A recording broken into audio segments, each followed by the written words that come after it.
Good evening, everybody, and welcome back to the Nexus gaming series. My name is Bahamut, and we find ourselves here on Infernal Shrines for game number 1 of our first best of 3 of the evening. And I know you're sitting at home wishing that the other Final Fantasy VII song was played, and I'm very sorry it didn't happen. Red Bahamut, good to see all of you in chat. Hemi, good to see you. Cat Peach, how you doing? Ballet Gamer, how are you as well? How is everyone? Buttspot, thanks for coming by here, Sharebot as well. But I know you're sitting at home wondering how we got to Infernal Shrine, so I got you covered on that. Home team this evening is going to be the members of Nsomnia. They are going to be banning out Battlefield. Excuse me. They actually lost the coin flip. gillyShark somehow, some way. I guess the only way that gillyShark can get a coin flip win is if they're given, like, they're giving it for free, if you know what I mean. Anyways, Nsomnia is going to be losing the coin flip, so the members of gillyShark opting for first pick in game number 1. Towers of Doom and Alterac Pass banned out by them. Battlefield of Eternity and Cursed Hollow banned out by the members of Nsomnia, and they decided to take us to Infernal Shrines for game number 1. We'll get back into our draft, and we see an Ana and a Deathwing already being banned out. I'm gonna have to break stream for a second because I forgot to change my settings for when I'm not wearing headphones. There we go. I have monitor speakers when we're casting, so it's a little bit easier. Yo, Zua Rules, what's up? Demon Grand, how you doing? Ooh, we got some viewers cheering for both teams. I saw Cat Peach was cheering for gillySharks, now Demon Grand over here cheering for Nsomnia. So we got a little bit of, we got friends on both sides, which is always really good, but we got some great Heroes of Storm action for you all this evening, as we are going to be having this best of 3 series for Division A East, and then we're going to get into some community matches supplied by all of you wonderful people in chat. Bagels, how you doing? Everyone loves Infernal Shrines. It's the tried and true, my dude. It's the tried and true. Gilly won the coin flip. In a sense, Ramadi. How you doing, bud? Good to see you. I hope you're alright. Alright, Greymane was banned out. Do we get the Samuro ban? Is this the... I don't think we'll see it first picked, but Samuro's on the table for the gillySharks, and do they want to start... This is their first season... this is their first season number 9 game. They're actually going to go for the sleeper hero, the one that you can, it comes with a pillow, Joanna. Overall, she's really strong on a map like this. Strong rotations between mid to bottom, and then being able to group up these skeletal defenders as well as the minions. Her kit in itself is very strong, and she's also got a lot of utility to keep herself as well as some friendly members alive. Maybe with a shield glare, maybe with some slows from the punish, so we'll see what comes out from the opposing side. I'm skimming through right now. Garrosh is up and available if they want that. ETC's been making waves as they've been kind of diving in, but it's actually going to be a Sonya Maiev right now. So Sonya in the solo lane is really, really strong. Infernal Shrines, in my opinion, is one of Sonya's best maps because of the fact that she just gets value across the board. She can grab camps, she can siege into the Punisher, she can siege with the Punisher, she can clear the shrine and clear the skeletal defenders very easily, typically on her own.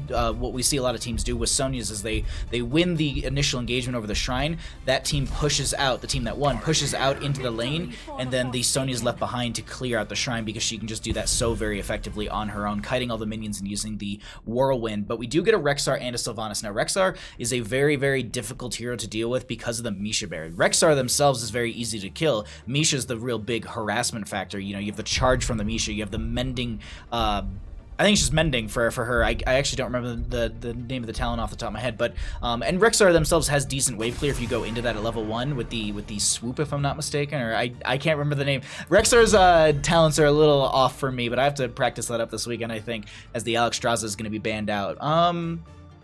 She's strong on this map. I wasn't thinking they were going to go Alexstrasza, but it could definitely work with their composition. Gives them more control, and at this point, their composition is very control-heavy on the side of gillySharks. You know, you have Rexxar to be able to kind of force them back with a Misha Bear. Joanna is able to kind of control the fight with the Condemn, as well as the Shield Glare, kind of body block and get things around. So Alexstrasza typically considered a very strong control-type hero for Infernal Shrines, you know, with the Dragon Queen form. Mostly, honestly, the Dragon Queen form is kind of that big controlling factor and threat, but we actually get a Kael'thas Tyrande duo right now. Is this going to be a late pick Stitches? That's like, part of me is wondering, like, do we get a Stitches here? Because the Kael'thas, Tyrande, Maiev, all of that works really well. You hook them in, Maiev gets the Umbra Bind, you still have these Lunar Flare from Tyrande, you have the Gravity Blast from Kael'thas, so there's a lot of control in this fight coming out from the side of Nsomnia, but it's aggressive control. You know, they're looking to step in. There's the Samuro. I was waiting. I didn't want to caster curse myself, but we get a Samuro. Me personally, I have casted a lot of gillyShark games. I've played with a lot of these members. I know a lot of these members personally.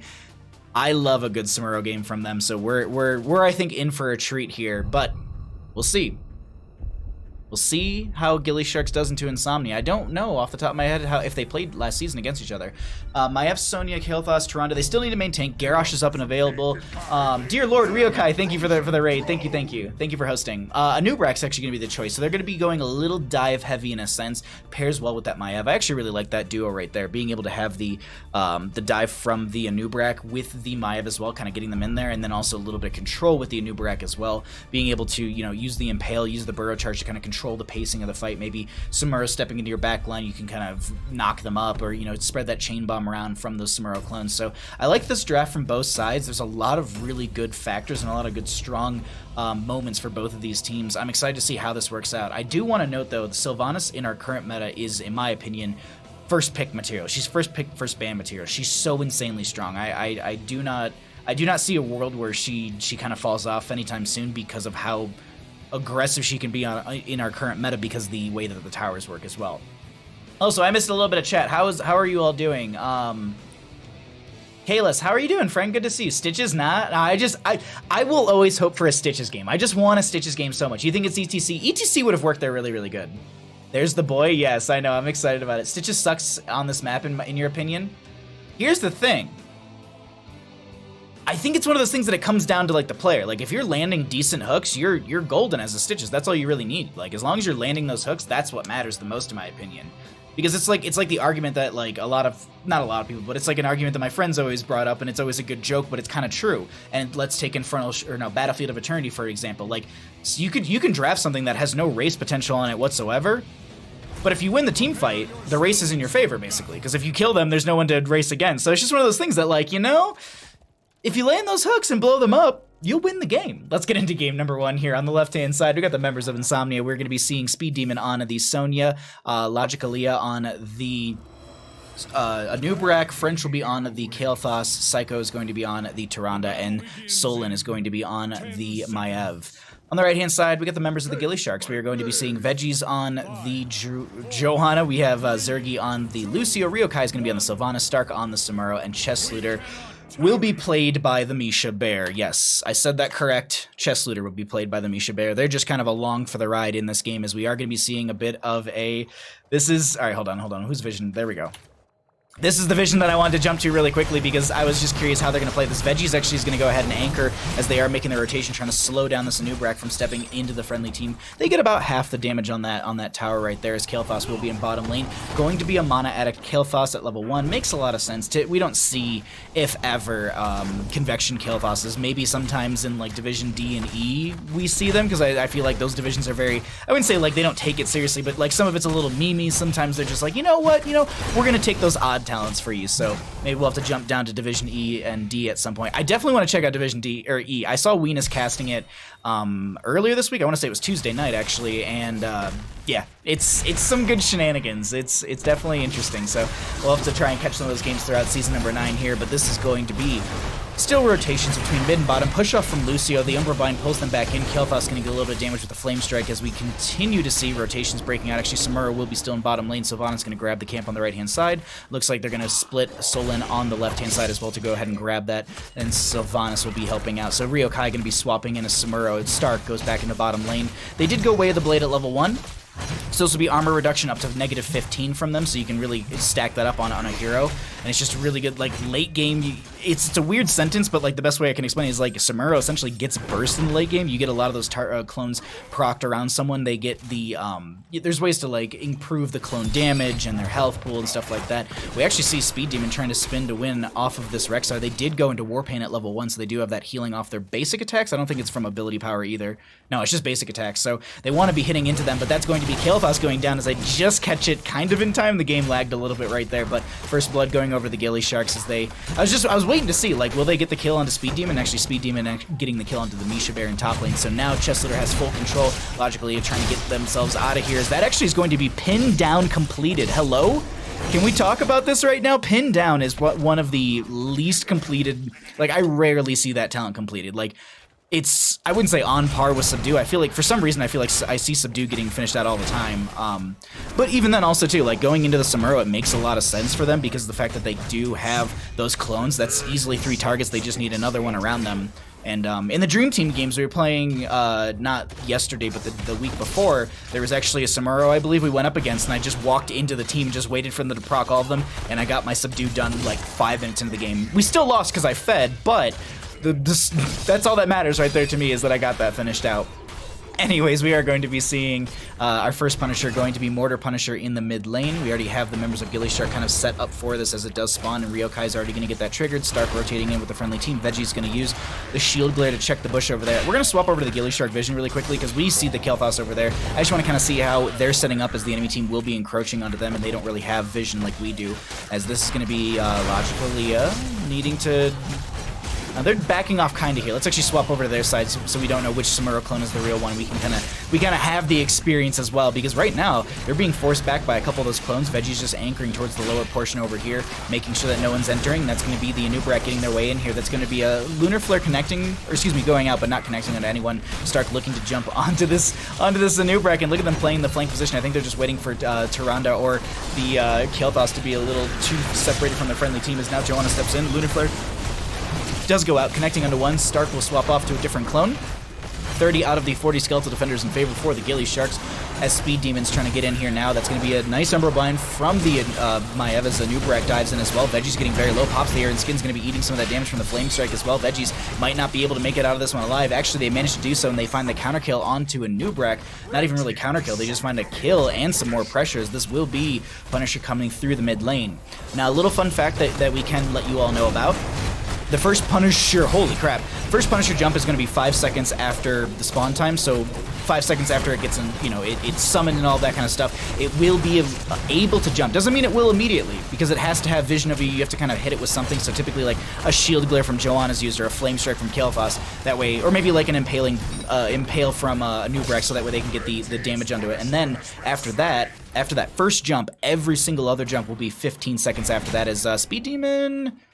They should be able to get out of here. Stark actually trying to put the speed on themselves, as they'll just spin to win onto that. They did go into Life Funnel at level 7, allowing them to heal for 35% of the whirlwind damage, plus they've got 30% from their auto attack. So it's a lot of good self-sustain from the Nsomnia in this build. The Shot of Fury is also going to be able to get them that extra Fury if they do need to pop that in the fight, as well as getting them some Seismic Slam extra. Excuse me, no, sorry. The Seismic Slam is going to increase the basic attack damage, and if these two pair so well together, because if you're increasing your auto attack, so if you're increasing your auto attack damage, that means you'll heal for 30% of that increased damage. It's not going to be like 35 or anything, but you're still healing for a larger chunk rather than your base auto. So those two synergize very well, and then you also have the Life Funnel if you want to pop that Shot of Fury, and then be able to use the Life Funnel just so you have that Fury available, or mana, if you will. She doesn't really use the mana, just she gains Fury by auto-attacking, if you did not know. But anyways, 10 talents here will be rotating through in the second for the members of the gillySharks, and while that happens, we're going to cycle through some other numbers, get an idea of what damage, experience, and healing has looked like thus far into game number 1 is... Ooh, so, oh wow, that Spirit of Vengeance, I actually didn't follow the Spirit of Vengeance that landed over here. I just saw the Vault of the Ward, and I was like, that's a dead Maev, and then that blink was so very good. Jinxie Cat, thank you for the tier 2 sub for 23 dang months. Thank you so much. I'll resend your alert when we get out of this game right now, as Stark is trying to invade onto the camp, mostly invading onto Psycho, and this is taking 4 players to kill the Samuro. They actually get the kill onto the Kael'thas. They're gonna walk out of here. Stark gets picked off, so it's gonna be a trade right there. They don't get the camp, but the harassment's pretty good coming out from the gillySharks. That invade, like, that's such an awful feeling moment where it's just like it takes 4 of us to kill 1 hero. Nothing against them. I can't say anything. Like, literally yesterday I struggled into playing against a Samuro. At one point, like, I was literally just like, can I play Azmodan? And then they picked a Samuro. I was like, cool, I will just hopefully win the game for us. We did win that game. Definitely, if you enjoy seeing me play Here's the Storm. Wednesdays I should be on the I should be playing my perspective, but it's game focused. By the way, this Sunday I'll be playing video games myself. So swing on by and come watch some Here's the Storm. Maybe we'll swap to XCOM afterwards. But Sunday should be a long send. 11 to 11 in level. Subdue was picked up by the Joanna, not finished out just yet. Kael'thas sitting at 11 out of the 20 stacks on the Mana Addict. The Regeneration Master's at 14 out of 30, if I'm not mistaken. Yeah, 30 on that one. The Bonds of Justice from Maiev is at 4 out of the 10 available, but it is repeatable, so they can just kind of keep stacking that damage up post 10 stacks. Misha Rexar, the Hunter-Gatherer, is going to be 20. It's 15 out of 25. Yeah. I was trying to remember that number. I was like, wait a minute, it's not 15 out of 15. Yeah, that would have been done. So, and then Lunar Flare's at 7 out of the 20 necessary for that one, but it really doesn't matter because you're just increasing the damage. I mean, the damage matters, but you know what I mean.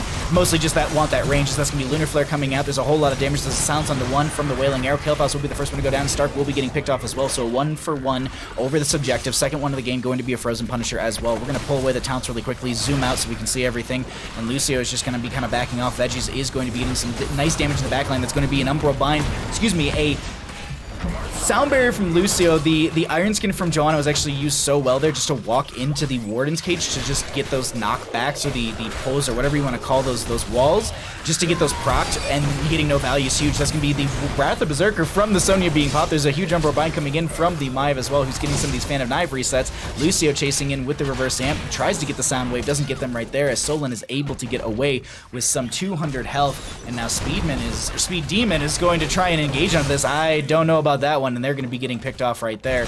I did want to look at something really quickly. Okay, so I wasn't sure. I thought the Subdue got finished out, but they actually just got 2 heroes hit with that. I saw the slow onto 1, but that, yeah, because the Tyrande went down right as they hit that, right after they hit that Subdue, so they got the slow on Maiev. So I was like, man, Maev's got 80% slow. That's weird, unless they finished it out. Didn't, anyways. Top lane did get pushed in by Kael'thas. We do have Rexar managing lanes right now. Frozen Punisher in bottom lane. Look at the positioning of the Samuro, though. This is actually going to be our Blue Vision as well, who are on the defending side. So we've got a Samuro in the back line harassing the rest of the team. The rest of the enemy team is going to be chasing in, as that will be... You can actually see one of the Samuro clones, or one of the Samuros is going to be running over there, just kind of getting back towards the siege, as Ryokai is going to use the Banshees to get back over by the rest of the group.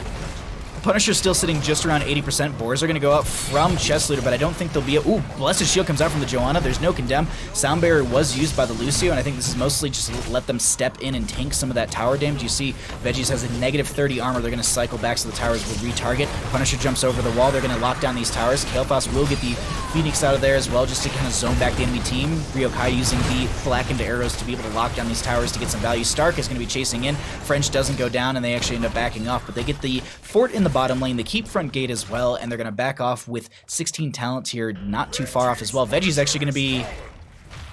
I don't know about this, Veggies. You don't have a Sylvanas, and your siege is not the strongest right now. This is really risky. Gravity Lapse coming out. Yeah, they're going to go down. That negative 40 armor is going to hurt you bad, as they're going to get picked off. Stark will swap over to a different clone. Lunar Flare will find the kill. Sonya's going to be over there, I think. No, it was Maiev. Either way, Zergi's now trying to speed boost out. Wailing Air comes out from the... Sylvanas, is I think they have the wall ride to get them to safety. I believe they also do have they have slip as well, so they got that armor increase as well, so that's going to help them in some of this harassment. Whoo! Spam this Sam so Stark will go ham.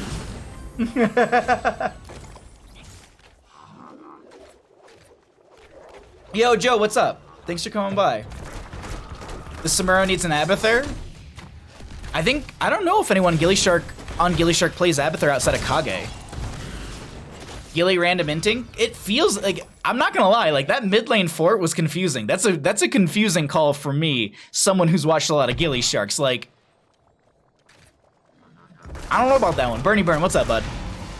All right, we got 16s up on both sides. So I will say this, the couple deaths that they just had really gave over a lot of experience to the enemy side. We were seeing maybe a level, maybe a little bit more in favor for the members of the gillySharks. There's going to be a whole lot of ultimates overlapped on top of each other right there. Rexar is the first one to go down. Subdue was finished out. Zergi Monster, Joanna, all going to be going down right there. Ryokai going to get hit with the Web Wrap. That's going to be Stark going down as well. Web Wrap will expire, and they go down. Red team dominated. She did have Will of the Forsaken.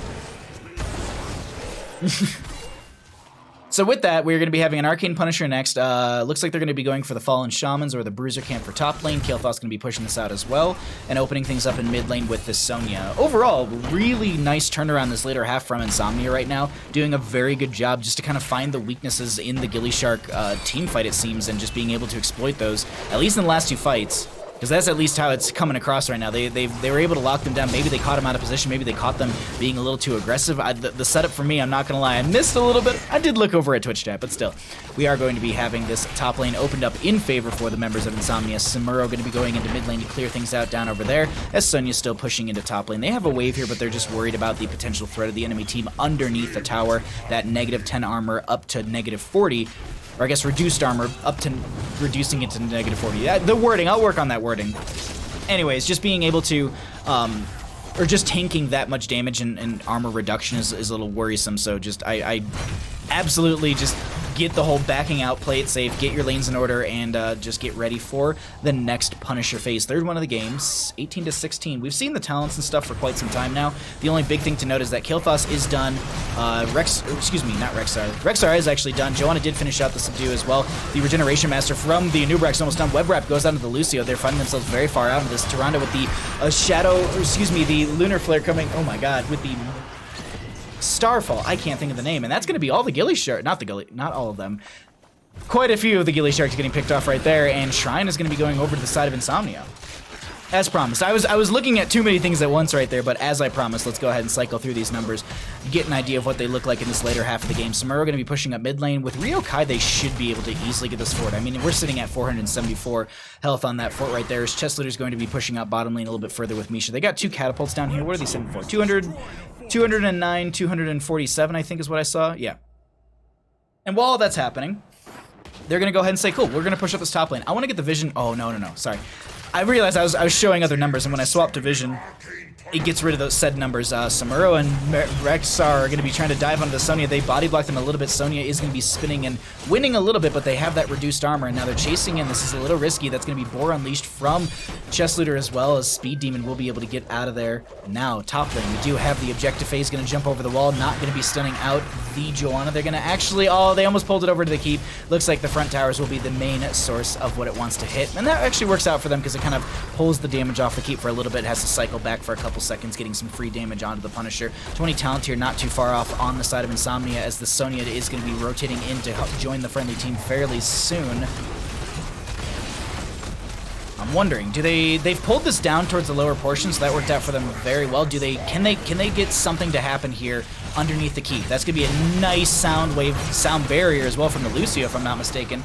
No, I swear I saw that go off. Maybe it was just the sound wave. Oh, Solon is so very low, 50-some health. Ryokai, do you have the chase, my friend? They're gonna mount up. Sonya should get the dismount actually here.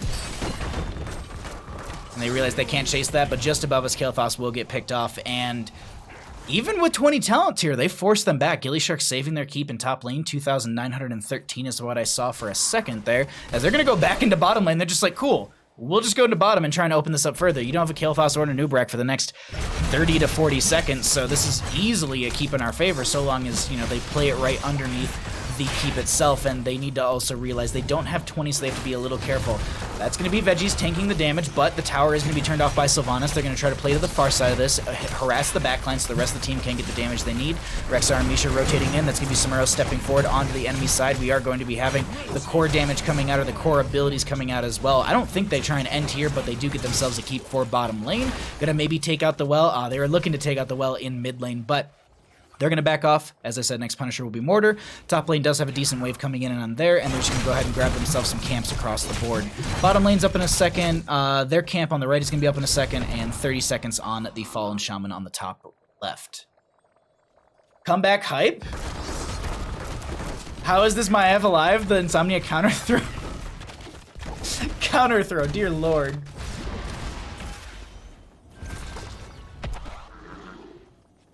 Lady Ronin, thank you for the follow. I very much appreciate that. I hope you're doing well.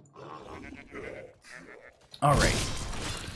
I like that I swapped all of my equipment on my desk to other sides, so that way I could have tea and water on my free hand so I could still move the camera and drink tea at the same time. But even just right there, I was just like, hands off the keyboard, hands off the mouse, just sipping tea and just reading chat. You gotta have those moments. You gotta take those like small little breaks just to see what's happening over there. But either way, we are gonna be having Speed Demon. They get scouted by the Samuro, but they're not gonna be. Yeah, I don't think they don't get caught out by it. Or engage, it seems. Okay. Well, they got a little bit of vision. They know that the camp invade's coming through. Alright, so they know that this camp invade's coming through, and they're just going to play towards the back of this. They do not want to engage in a gillyShark, I guess, without the objective. Also, if they keep them from back... Okay, no, Maiev is going to be able to deal with bottom lane. Because I was about to say, like, if they keep them from backing, bottom lane is going to be something they need to... It's going to be something to worry about. But right now, top lane is going to be a little bit more so of that. Mortar Punisher up in a second. In mid, we do have a camp on the right-hand side for gillyShark to grab. And just out of curiosity, what's our Kael'thas sitting at mana-wise? 1,240 on that boy. That's quite a bit of mana for them. A Nubrek Regeneration Master. That's just... It's going to be ridiculous, isn't it? 39.9 regeneration on them. Dear Lord. It's a thick bug. A very thick bug. I want to pull away talents really quickly just because we have such a split fight. That's going to be Wailing Air out as well. Vault to the ward the last second. They actually get the web wrap onto one. Solon is not able to get out alive. Stark is going to be... Oops, sorry about that. Stark is going to be trying to get out. Manages to do so, I think. Yeah, and that's going to be Veggie's actually split from the friendly team. Shield Glare onto the Tyrande. Stark is going to swap to another clone, or at least just pop all the clones. They're going to just back off and go towards the objective. That invade worked out really well as they got the Maiev kill. I wasn't expecting Maiev to get picked off right there. I thought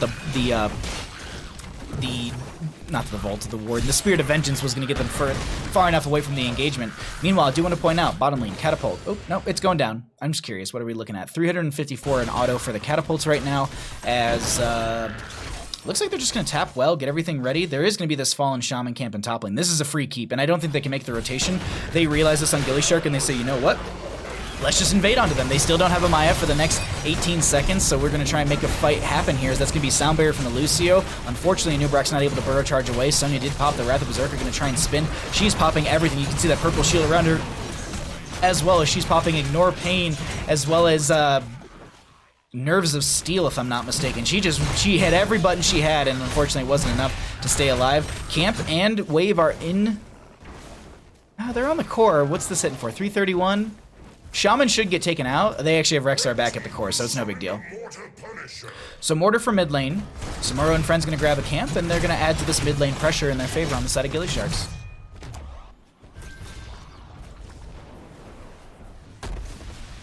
Wait, that's the upgrade for Starfall. It is the upgrade. Celestial Wrath. Increase slow of Starfall to 40% and cause it to apply Hunter's Mark on the enemy heroes while inside the area effect. Alright, Keep is locked down. Members of gillyShark are all running it down mid lane. Seems like they want to go for core. Punisher jumps over towards top lane. Solon's going to be able to get the Vault of the Warden out of there. Misha tanking a little bit of... Actually, no. Misha is just going to be harassing Kael'thas as now. They've got waves in bottom, waves in mid, and the Punisher coming through. Starfall does come out. It's going to mark them with the Huntress, as we noted beforehand. Also, watch those giant circles on the ground from the core defense. That's going to be a Sound Barrier from the Lucio. French is going to be split from the team as they were being harassed by Samuro. Joanna going down as well as Misha, but the core health is falling too rapidly. Punisher too healthy here, and that will be game number 1 over to the gillySharks. GG. Well played. Do you think the Samuro gets through game 2?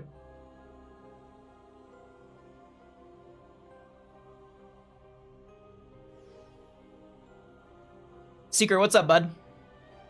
59,000 heroic damage. Dear Lord, there's a 600 difference. I mean, caster math. But you know what I mean. Roughly 600 difference between these two. Excuse me, hold on. T hitting weird. All right, we're good. Yeah, I don't know, like that Samuro, it was in the backline constantly.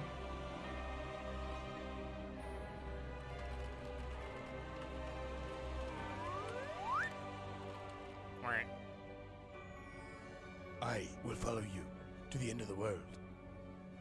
Subscribed. Go gillyShark. I didn't read the message. I didn't realize it was that. That's so very good. Thank you once again, Cat, for the tier 2 for 23 ding months. Fantastic comeback from the early game. I think that was a really fun back and forth. I really like that back and forth between those two teams. All right, let's find out what these teams want to do here.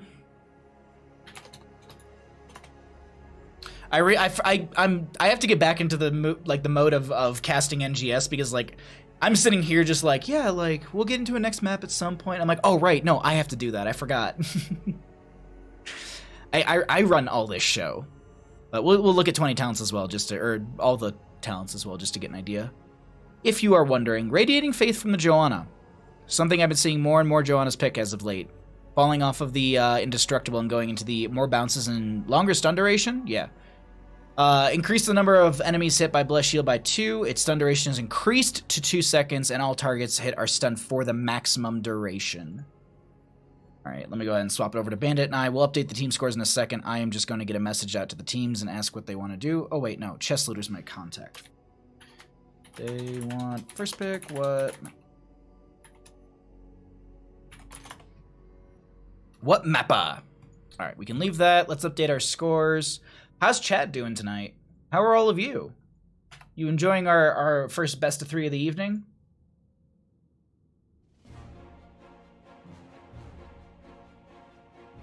As noted, we got some community games after this one, so we're going to be having a game from Ballet Gamer as well as Tin. So we got some fun games for us this evening. Thanks for hanging out. It's so good. What is so good? Sorry. Channel delay. The games, your day. My green screen freaking out because I'm wearing a blue sweater. It messes up here and there because of I've only figured it out because I'm wearing a blue sweater. I swapped to different sweaters and it doesn't pop up anymore. But because it's blue. Oh, whoops. That.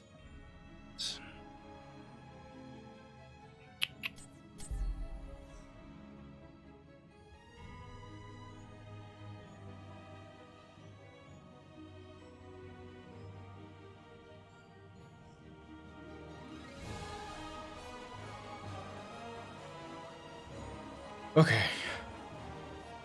Cool.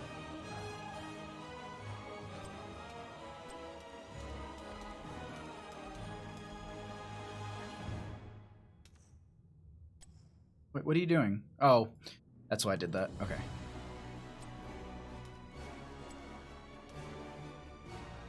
Trying to figure out physics? It's not worth it.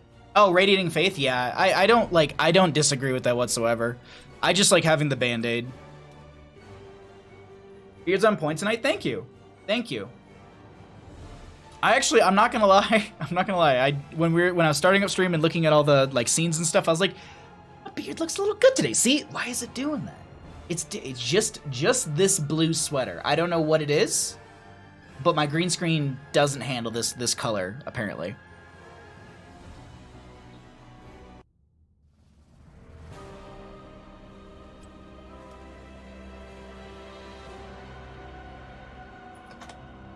I just saw wait. Anyways.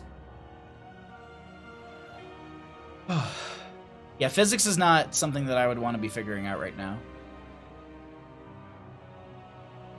I don't want to be thinking right now. I just want to be talking about Heroes of Storm.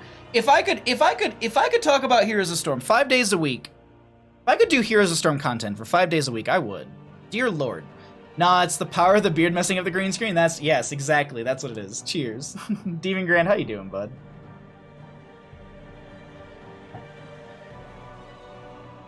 Of course, as I drink more and more tea, I'm just getting warmer and warmer. This sweater's not going to make it through the next game, I don't think. Too much manliness. Exactly.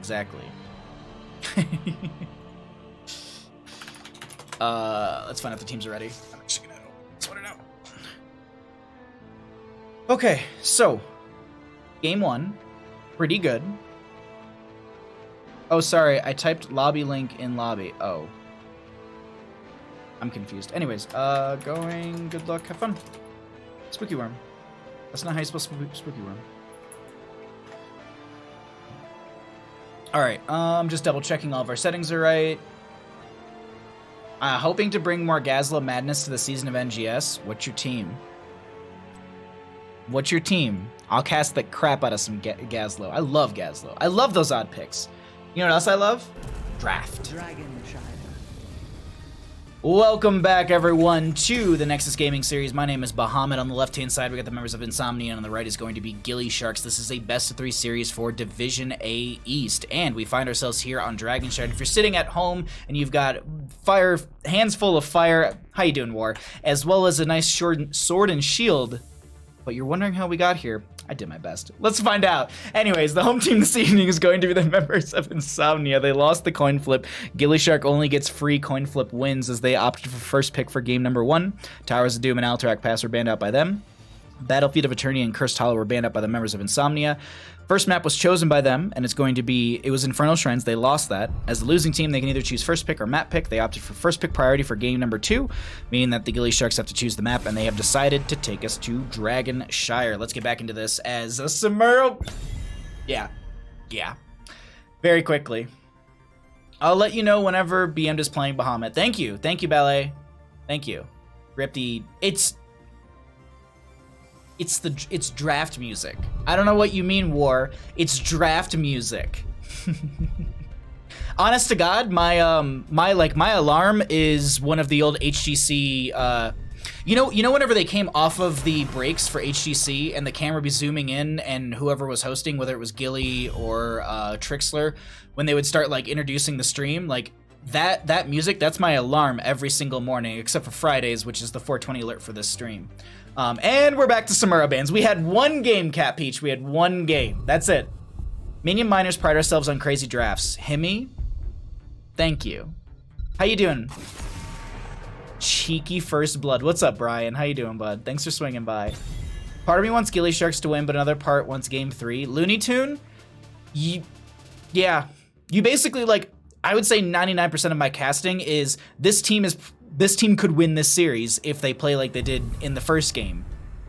And then in the back of my mind, I'm like, but I don't want them to play like that in game number 2 so we can get a game 3. Like, I am always for the maximum amount of games. Like, our Monday nights with McIntyre over on the Heroes Hearth channel, that's a best of 5 series. Like, it went to 3 games last week, and I was like, it's like 7 o'clock. What do I do with my night? So I just played 4 hours of Final Fantasy VII. So, I'm getting there. No spoilers. I'm getting there. I'm slowly getting through. I'm on chapter 8. All right, we've got some bands here. What are we getting first pick? Is it going to be the Joanna? Ooh, Tyrande again.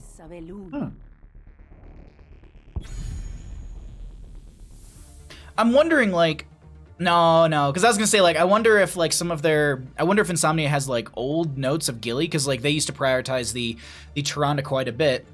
But then they would have been like banning out things like Abathur or something like that too, because like Kaima Tripson's not playing tonight, and there's no Kage, so like there's been nights when the gillySharks play and there's no Kage, but Abathur gets banned out, and Kage is their Abathur player. Spoilers on that fact, but I think that's kind of known. I don't know. I might just be giving away draft secrets. Anyways, Joanna Raynor on the right-hand side. I'm going to shut up about that. Tyrande on the left-hand side. Let's just get a Stitches. Just give me a Stitches. Hook with Lunar Flare. We're not going to get it. Something more realistic is probably like a Dahaka for top lane. Ooh, double dive. I actually really like the Diablo Tyrande combo. Greymane pairs into this very well. So a very aggressive dive initiation. It's very dive initiation heavy on the side of Nsomnia. And they've already got the Raynor and the Joanna, so it's a little bit of control right there. Penetrating round from the Raynor. You get the Condemn from the Joanna, Shield Glare as well to maybe mitigate some of that auto attack damage from the Greymane into the Tyrande. Slows as well with the Subdue, so it's a lot of good value. Only one matchup tonight? No, we have this best of 3 series, and we're gonna be doing some community games. I should update my stream title, shouldn't I? I should say community games after. Community games after. There we go. That's a good point. Thanks, Brian. Stark's won Samuro game of the season, lol. Yeah, basically. But Muro game of the season. Yes, exactly. Okay, Anduin's gonna be banned out. I'm sorry. I need to grab the butt spot thing and put it in Discord, because that's quality butt spot right there. That's the 1 key, Bahamut.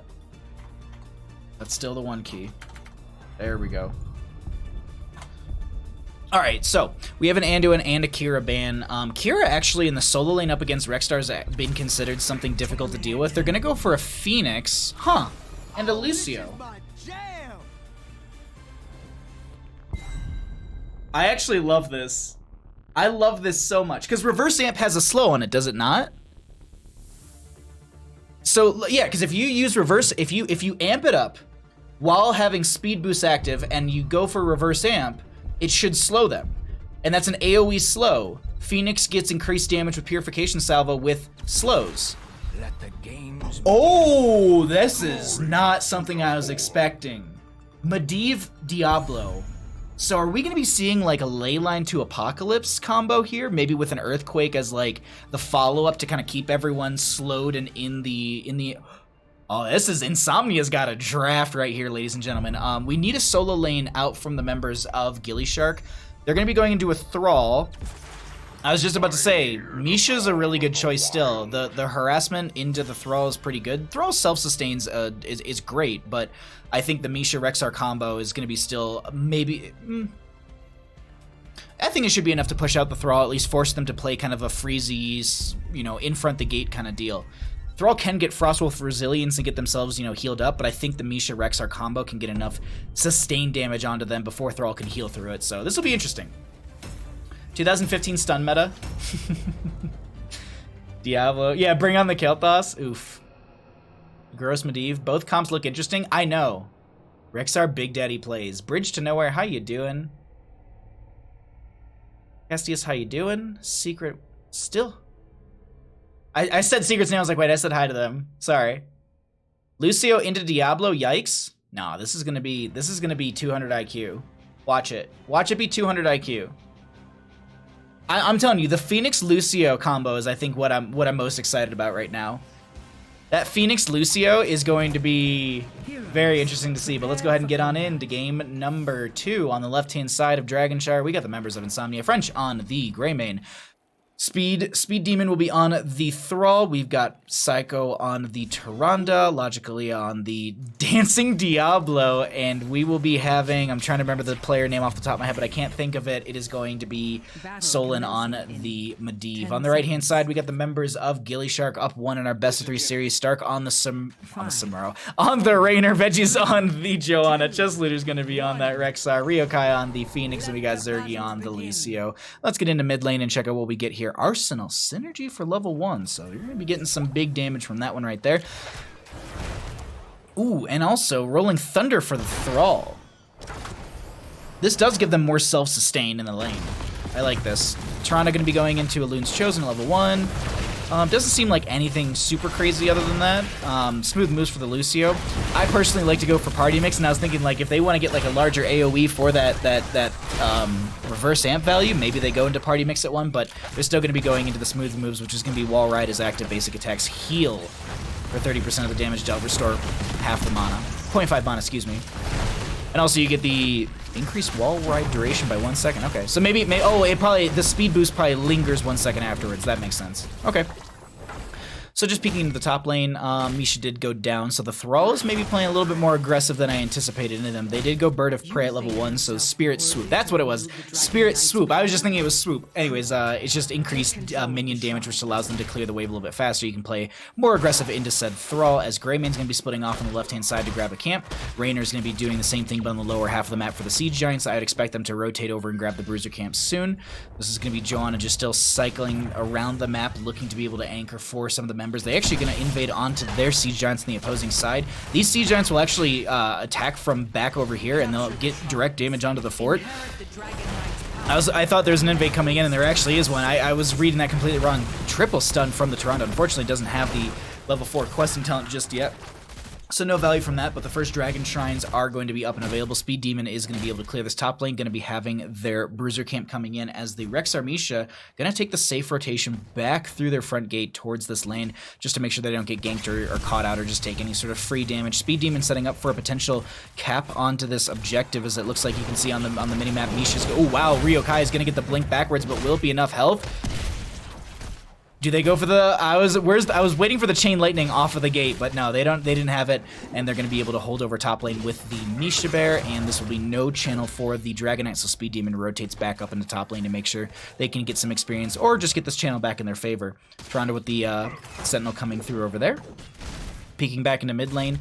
Medivh is actually something to note. Medivh has 25 out of the 40 stacks already, so definitely working their way through that baseline quest for themselves. Speaking of also quests that are baseline, you do have the Diablo Soul sitting at 29 currently. needing to get quite a few more. Oh, they got a little bit more right there. But once you have those 100 souls, you are quite the demon to deal with. As Rio might be able to get this channel, there's going to be some contest over this bottom. That's going to be, yeah, Veggies will be able to anchor right there on this Joanna and just be able to kind of pop the Iron Skin, walk right out of there. Speed boost from Lucio. We'll get them out of there as well.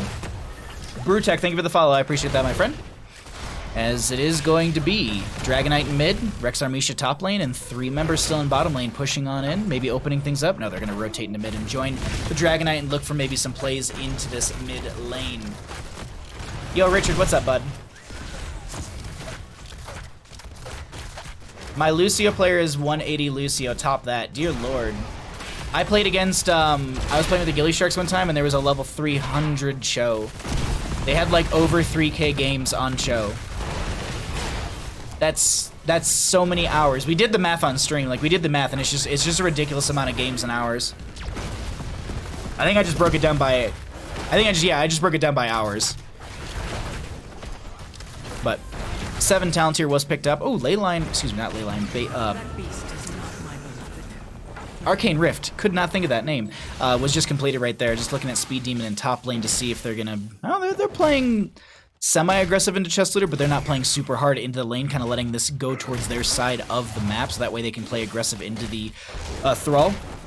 Part of the solo lane is definitely this kind of dance right here. Like, you don't want to step too far out, because now look at your path of retreat. Your path of retreat is so much further, and the sustained chase from Rex Armisha might be enough to yield a kill or a death onto you. So playing a little bit, you want to play a little bit safer as they actually sidestep the charge. You're going to use the Windhammer to step up right there. I know there's a small skirmish down over here, but no one died. No one took any massive damage, and there's no 10 talent tier, so it's not like there's some flashy play just yet.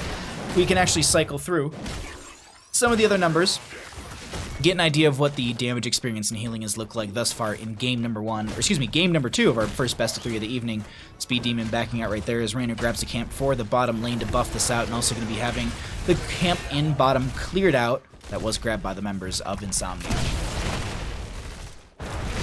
But y'all almost never pick Lucio. Oh, EKB coming in with the hard facts right now. So ban Cho, I guess? Yeah, that's it.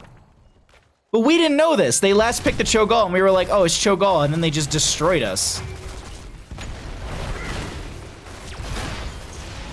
Alright. Tens will be up fairly soon. How many hours did he have on the Gall? I don't remember, Kaleo. It was something stupid.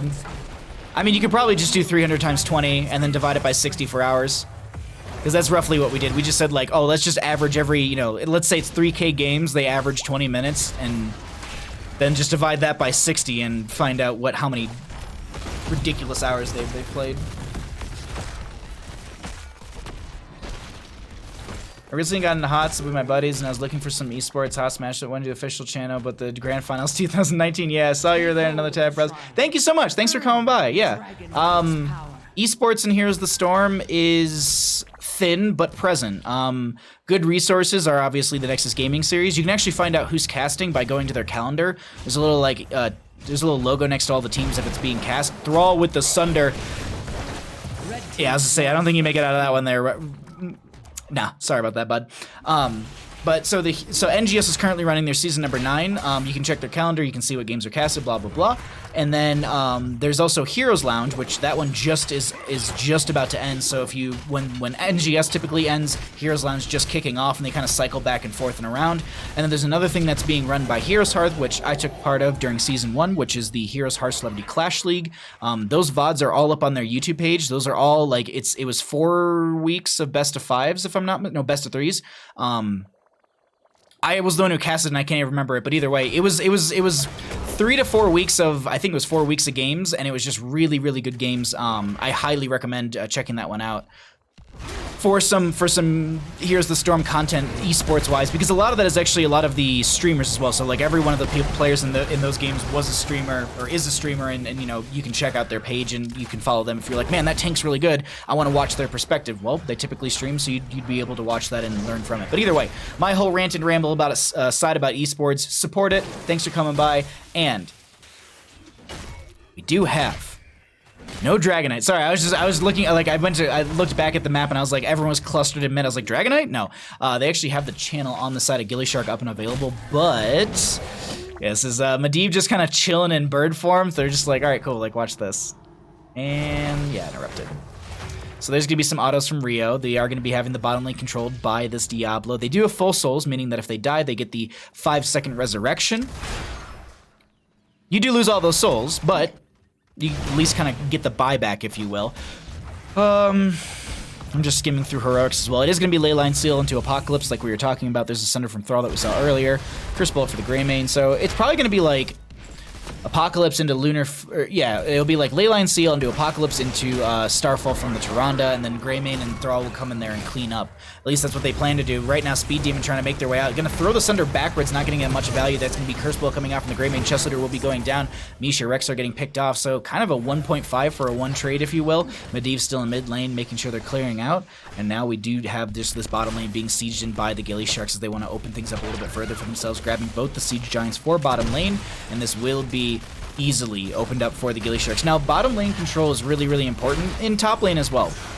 The reason I kind of like to talk about top and bottom on Dragonshire is because those are obviously the Dragon Shrine areas. So if you are able to kind of reduce the ability for the enemy team to kind of sustain themselves in these lanes, it really helps a ton, as this is going to be Stark and friends looking to maybe step onto this point. They need to put a foot onto this. Unfortunately, not going to be able to put one on quick enough, as the Johanna wasn't able to get there in time, and so now this is going to be the Diablo. Yeah, everyone's like, they're like, well, we gotta figure out how we want to engage in this. They're all actually looking for a flank that might be a little, I was gonna say it might be a little too aggressive, but wasn't the case, as the Siege Giants in bottom lane still pushing on in.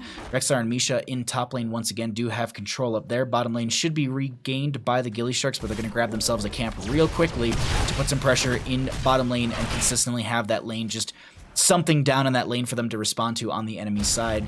And Chest Leader's like, you know what, they're all missing. They were in mid and now they're missing. That's probably a gank onto me, so they're going to back off right there, as this will be 13 to 14 in levels and 1 to 2 in kills. While we have a bit of a lull right now, let's go ahead and just cycle through some of those other numbers once again to get an idea of what they look like, because right now it seems like it's a bit of a slow moment for both these teams, waiting to either hit that 16 talent tier area or just playing around this Dragon turn-in or Dragon pickup. Blessed Shield will be ripped. They find more people in the bush. Apocalypse comes out. Diablo so very low, or excuse me, that's going to be the Speed Demon so very low. They were trying to heal them up with the Lunar Flare or the Starfall, but it wasn't enough, and that's going to be so many members going down. That will be the trade. Tank for tank. Diablo does lose souls, as we noted. You can see that soul right there. But now Raynor gets in there. This is Jimmy going to be just in a Dragonite pushing on in, as the Johanna is the only one down. So they're going to rotate quickly to bottom lane and look to open this up further to possibly give themselves a win condition on this map. Diablo just going to fire Stomp out to get a little damage. And I think they can get souls from that. I don't know. I didn't look at exactly if they talented into that.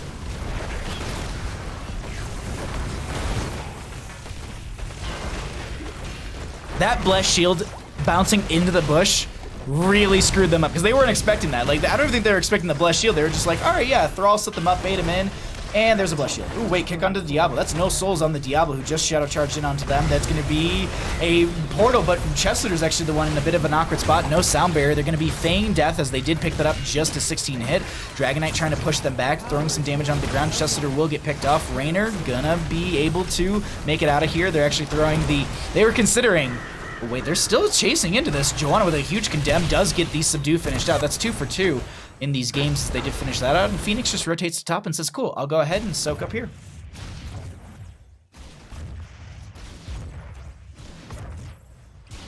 That feigned death actually got so much value, though. You basically just go stasis. You're untargetable, and then you just make Misha Bear harass. So they stole the camp. They're probably gonna invade onto this right now. Oh, I didn't realize I didn't set up player vision. Oops. Hitting all the wrong buttons. There we go. Choose a talent. Paint them red? No. Increase the damage of penetrating round by 50% and heal 90% of the damage it deals to heroes. What do you mean, lol? What do you mean, lol? Explain yourself, Mega Muffin. All I'm seeing is damage and healing. PTR value.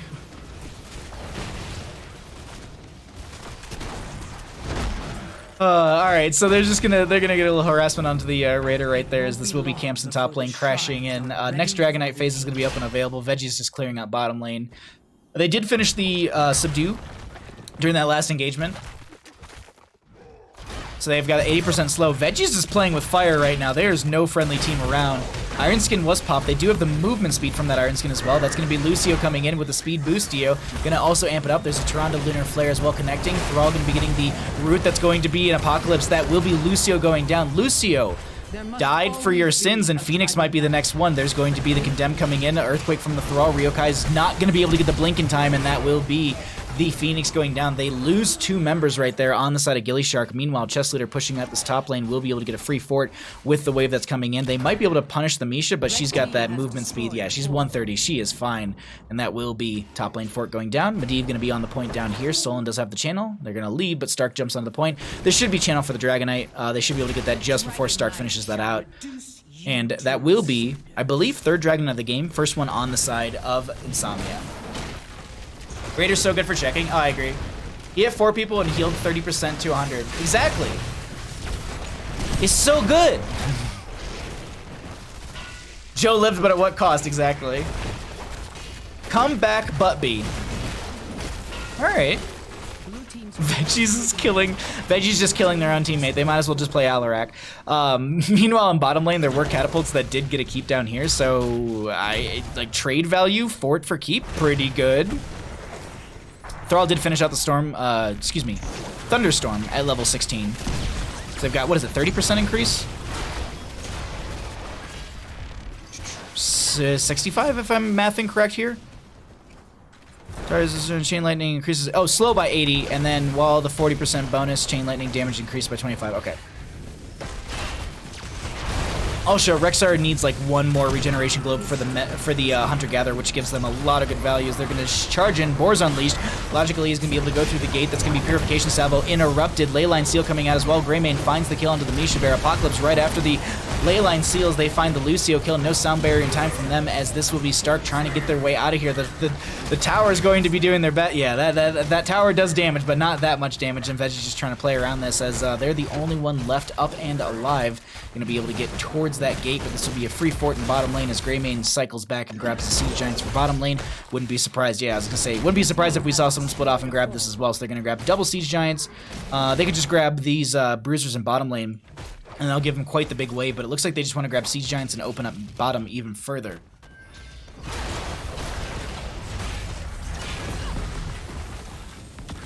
Holy Wombo, seriously. The layering of that last fight, layering was really good. Like the layering coming out from Nsomnia when it came to their heroics was just so well played right there. I'd say 10 seconds on average for the majority of the gillySharks right now. Veggie's just doing their best to just defend against this bottom wave, as that will be another Siege Giant wave coming in. Greymane pushing out the top, does Hearth back as well. 20 is up on both sides. Diablo did go Hellgate. Got the Wind Fury. No, that's not right. Wind Rush for the Thrall. Medivh cheats for Medivh, which makes sense. I'm actually really surprised we are seeing Stable Portal rather than Temporal Flux. Temporal Flux value from Medivh's, and also the fact that he completed Arcane Rift very early means that they know how to kind of angle and line up their shots. Temporal Flux cooldown reduction on your heroic is dumb. Like, you can get so many Leyline Seals, but I guess in a sense, like, if you only really need 1 Leyline Seal, you might as well, I don't know, like, You could still pick Medivh cheats. I love the idea of the cooldown reduction from Temporal Flux, because it's just busted. It's just busted in my opinion. Control both shrines. 4 dead and they didn't get at least a keep. I will say this, they did cycle their Greymane and their Thrall to camps rather than actually sieging, and that was the majority of their siege gone. So yeah, all that was left was Tyrande, Medivh, and Diablo. That does not siege very well. And because the Thrall and the Greymane weren't present, they just weren't able to get the damage they needed. If they didn't grab those camps, I think they would have easily been able to open that up and potentially get themselves a keep in that bottom lane. But now, case is a little different, as they had a lot of members come into this top lane. gillyShark's rotating up as well, actually going to be grabbing themselves a mid lane wave. We're going to go ahead and cycle through those numbers. Just about every questing talent is complete except for Tyrande with the Lunar Blaze at level 1. That only needs 5 more stacks onto that one, but that's just damage that they're increasing. The range is baseline. Well, not baseline, but you know what I mean. Yes, Kaleo. It's busted. Busted. Busted. Busted.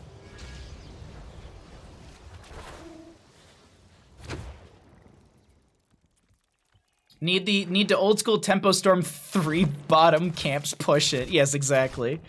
Get all the camps, all the extra XP at the end of the game. You know, you want to be able to get that camp grabber.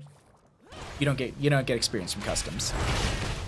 Imagine how busted that would be. Like, you could just like leave a custom game on, and then just like get experience in this game, just like AFK in a custom. Because I don't think customs have AFK issues or like rule set.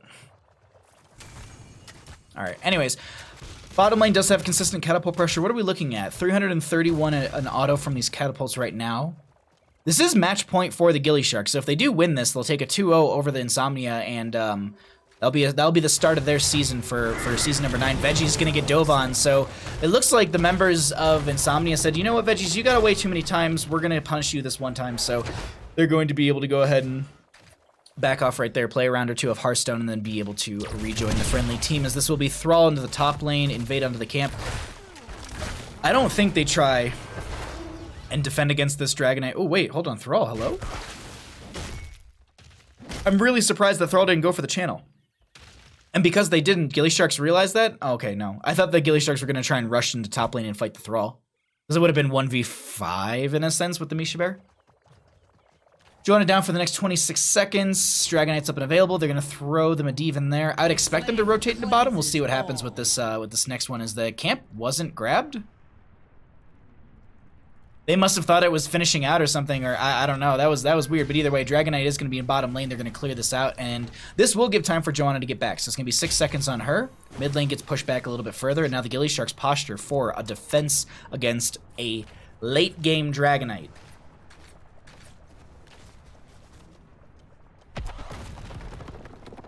I don't think it'd be any more busted than AR farming. That's true. Yeah, you can actually farm against the AI. There's a whole like setup. Like there's a channel for it where like people play like two-hour AI matches to get like millions of experience. It's absolutely wild. Misha's gonna dive in right there. The kick did go into Lucio, so they make their way back towards the friendly team. That is gonna be Dragonite going down to about half its health, but they do end up getting the keep right there. And they're stepping further forward into bottom lane. They're looking like they want to potentially end the game here on Nsomnia, but the Dragonite falling very, very rapidly. Siege Giants are right behind them as well. They're looking to end the game here. The giant boulders that come out from the core do stun you, but I believe it's a 2-second stun from those boulders and some decent damage. Kick onto the Misha Bear, so she's gonna have to meander her way back towards the friendly team. Looks like it's just gonna be keep in bottom lane, and they're gonna be able to they're gonna be able to clear things out after that, and I think we just kind of reset the map. What's up, Tetcher? Hold. Exactly. How you doing, bud? Misha just bringing an entire friendly group right behind them. Just the little speed wind behind, or like the little like wind marks or the speed marks behind Misha, and just the entire team chasing them is just so comical to me. They do scout out that they are on that camp. That will be top lane, slowly getting some value here. But the one thing I want to point out is the fact that since the bottom lane keep is now gone on the right hand side, that will be matching catapults. So it's not like they'll have the continuous win in this bottom lane on the side of gillySharks. Now they're going to have to kind of push that out if they want to get those catapults in. But this is the value I was talking about in top lane. Since they have the periodic catapult coming through, going to clear things out a lot quicker and allow you to stack up the wave. They're all going to be coming up here and just clearing things out. We'll go ahead and pull back the talents so you can see what all that looks like. I want to say stats and talents at the exact same time. Tyrande Sentinel coming up through the center of the map. They're actually going to go ahead and just invade onto this camp over on the left-hand side. I think they were just banking on the fact that they were on that bottom lane from the Sentinel throw, and I think it was a smart call from gillySharks as they get this camp and they're able to get out of there. Sentinel does connect onto Zergy, but they're still going to be able to wall ride and get out of there without a problem.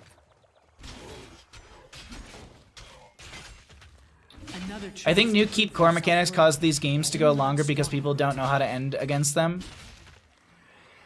Don't know how or can't. I think it's a little bit of both. So a good example was actually Monday night, because McIntyre and I were actually talking about to the players about this. Like, so there was a Tomb of the Spider Queen game on the Monday night in-house league games, and they were picking like Kerrigan and Uther. It was like, you know, those old compositions that are just like single target dive or dive heavy, like you blow them up and then you win with objective. But because you actually need siege in the game now, it throws everyone off because not everyone was initially like used to drafting with Siege or needing it. A good example is the bottom lane Siege that came in earlier. While Thrall and Greymane split off and grabbed these two Siege camps, you had the Diablo, Tyrande, and Medivh sieging in. In the old fashion, I'm sure that you could probably still get the front gate, maybe get a little damage onto the keep, but things change here. Diablo just can't anchor that damage, and I do like that change. It's, you know, you need to figure out, okay, how are we going to play this? Do we purposely tank damage? Do we have to play around waves? What are our rotations at this point? Ryokai does have Unconquered Spirit, should be off cooldown. You can see that shielding coming through. They will be going down regardless as the Misha and Rex are still rotating back, and this is Nsomnia putting some pressure onto the gillySharks in game number 2 here on this Dragonshire map. Medivh is going to be, I think, rotating to top to be able to get the channel. Now it's kind of that stall right before. Veggies will be coming through. How does this 1v1 go, huh?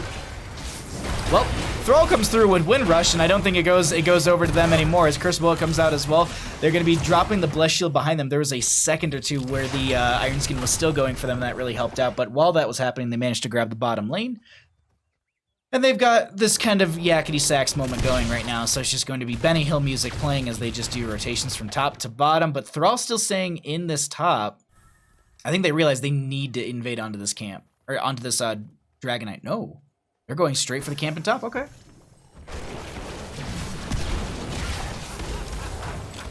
That's going to be the Hellstorm. Oh my god, not the Hellstorm. That's going to be Apocalypse. There was Feign Death as well. There was a Hellgate from the... Oh my god, that Sundering from the Thrall was very well played as Veggies is trying to get into the backline. Unfortunately, Raynor goes down as well. Veggies gets picked off. Zergy and Ryokai get here just as the couple members go down, and Purification Salvo comes out from Ryokai. They're going to get some decent damage. Blink away from that play around the fort.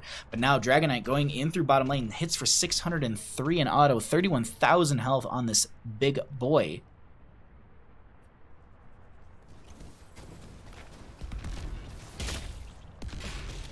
I still can't learn what effect on each map. What does the Nexus on Dragon... Wait. Oh. Red team's core is under attack. It's the giant rocks. It's these giant rocks that come out that stun for 2 seconds. So you'll see like the big yellow circles. There's 1, 2. If you get hit with that, it's a 2-second stun. That's it.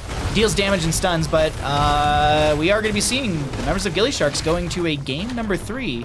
Nsomnia able to put one up on the board. GG. Well played. Game 3 hype. Indeed.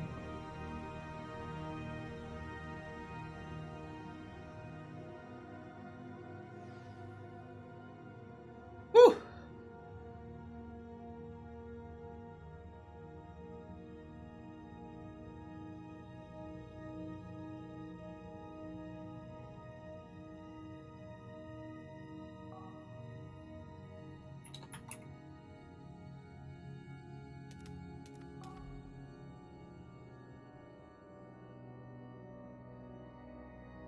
Okay. Show some talents. Medivh OP. Medivh. What did Medivh's damage do? Pretty good. 60,000.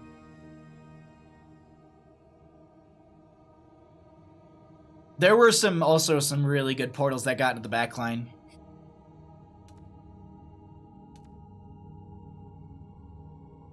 New team name, please nerf Medivh.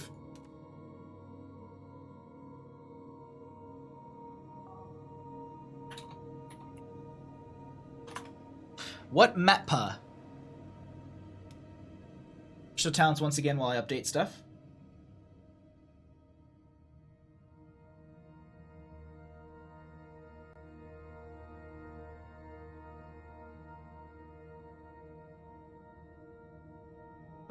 Oh, that's all done. I need to do this.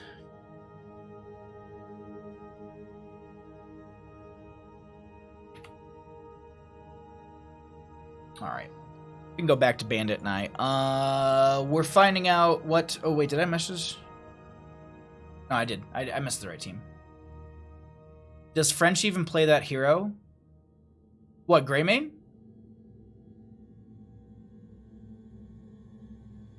They're all trying to throw and bringing Blessed Shield to his team, though. No, he just wants to share, Cheesy Poof. Please remove Kel'Thuzad. Why Kel'Thuzad? I think Kael'thas needs to be reworked for the 13th time. Kappa. Probably just Living Bomb needs to change. Specifically Living Bomb. Mostly Living Bomb. Lee's Living Bomb.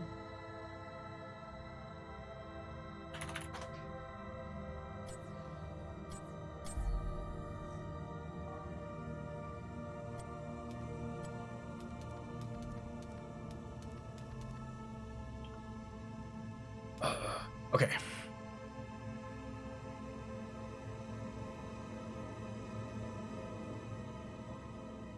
Sorry, I'm getting lobby set up. We got players jumping in. Rework Nova. She could use some love. Rework Naz? No, I think Naz is in a good spot right now. What did I want to do? What did I want to do, stream? That's what it was. Yo, I'll finally get my new monitor. It's coming. Amazon said it was. Living Bomb needs to remote detonate mechanic. You're right. Okay, thank you, Tetcher. Secret? No, that would be so busted.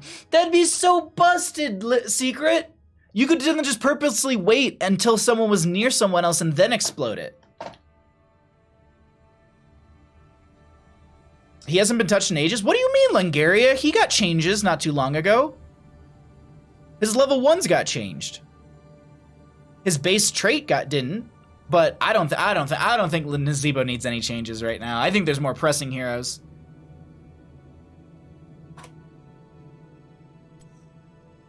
Like a legit hero that should get some sort of TLC, in my opinion. It's probably... Who do I think is the most undervalued?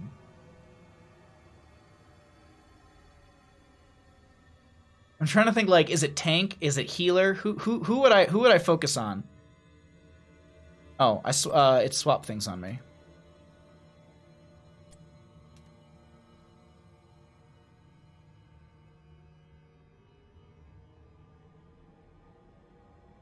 Actually, to be honest, it'd be Greymane.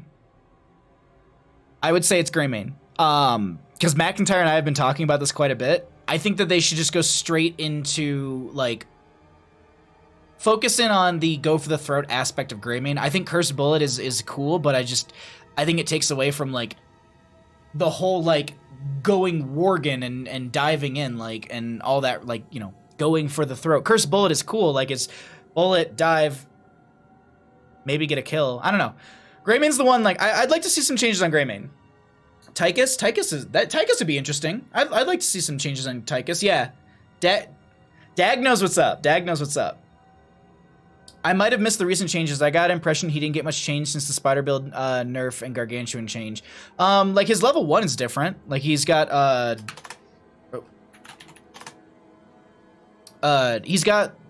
Things of the Deep is different now. You know, it's questing talent, it's got spell power. I think he had some stuff get moved around as well. I'll have to double check on that. But no, yeah, Nazebo got touched 6 months ago? 6 months sounds right. It's off.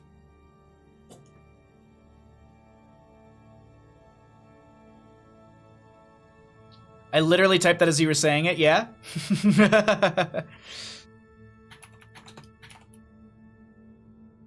Alright. We're not, by the way, this is going to be our game 3, but it won't be our final game of the evening. We will have one more, well, not one more best of 3. We'll have more games after this. We have some community games submitted by all of you, so we'll get into those after this one. But we got a game. Let's go and find out what's going to happen here on... Welcome back to the Nexus Gaming Series. My name is Bahamut. On the left-hand side, we got Nsomnia, and on the right is going to be gillyShark. This is going to be a best-of-3 series, and we are going to be in Division A East. And I'm sure you're sitting at home wondering how we got to Tomb of the Spider Queen for game number 3. Home team this evening is going to be the members of gillyShark. Of Nsomnia. They lost the coin flip, giving gillyShark either first pick or map pick priority for game number 1. gillyShark opted for a first pick for game 1, banning out Towers of Doom and Alterac Pass. Battlefield of Eternity and Cursed Hollow were banned out by Nsomnia. Excuse me. First map was chosen by Nsomnia, Infernal Shrines, and lost by them. As the losing team, you can either choose first pick or map pick. They chose first pick. Members of gillyShark chose to take us to Dragonshire. They lost that. gillyShark opted for first pick in game number 3, and 2 in the Spider Queen was chosen by Nsomnia. Let's get into our draft and find out what we get as Medivh. Woo! Getting targeted out by the members of the gillySharks. All right. Aircaf, how you doing, friend? If you play Zarya Zul'jin next game, I'll give you $100. I wish that was directed towards me. I know it's not. I would love to see Gaz get the Varian treatment, heroics at 4, toned down, much more focused on talents, melee, setup, mage, and ooh, that'd be interesting.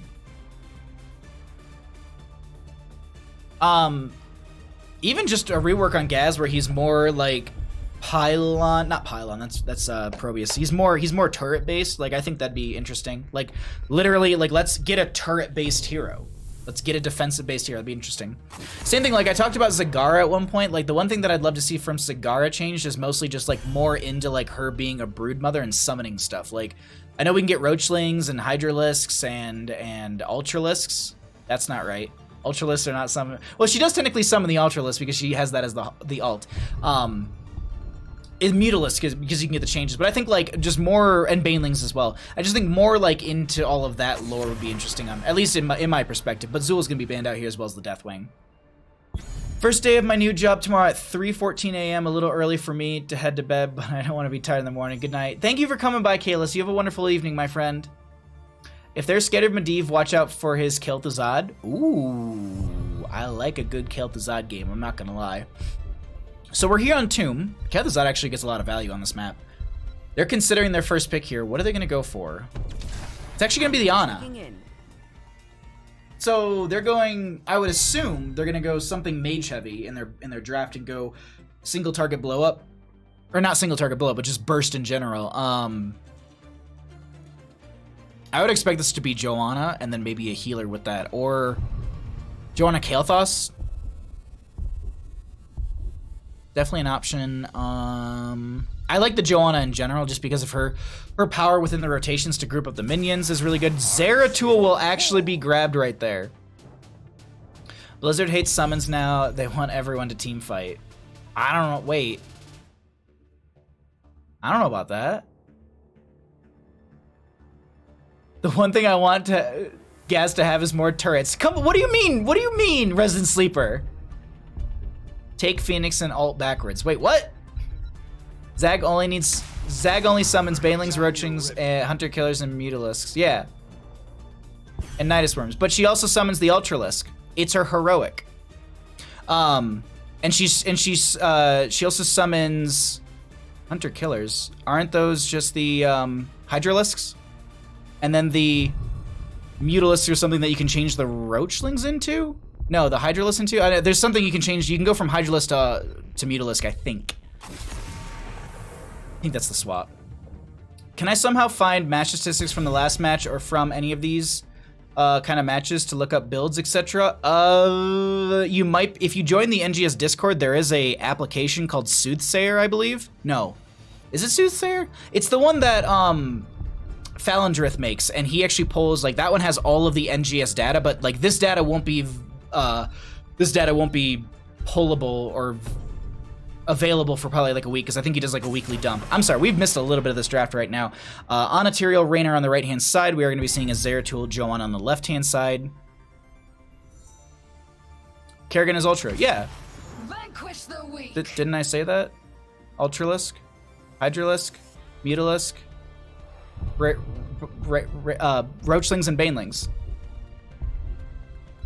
Zag's Ultra? Oh, I'm thinking of Kerrigan, sorry. Anyways, Jaina Thrall is going to be on the left-hand side. Dear Lord! Stingmark, hello? Nice Hanzo? Really? I potatoed. That was some bad Hanzo play in my opinion. Thank you, though. I did not think I played very well yesterday. Kael'thas, Rexar was banned out. Last picks though for Tomb of the Spider Queen. I'm trying to think off the top of my head. Watched you on Heroes Hearth yesterday. A lot of fun. Nice Hanzo.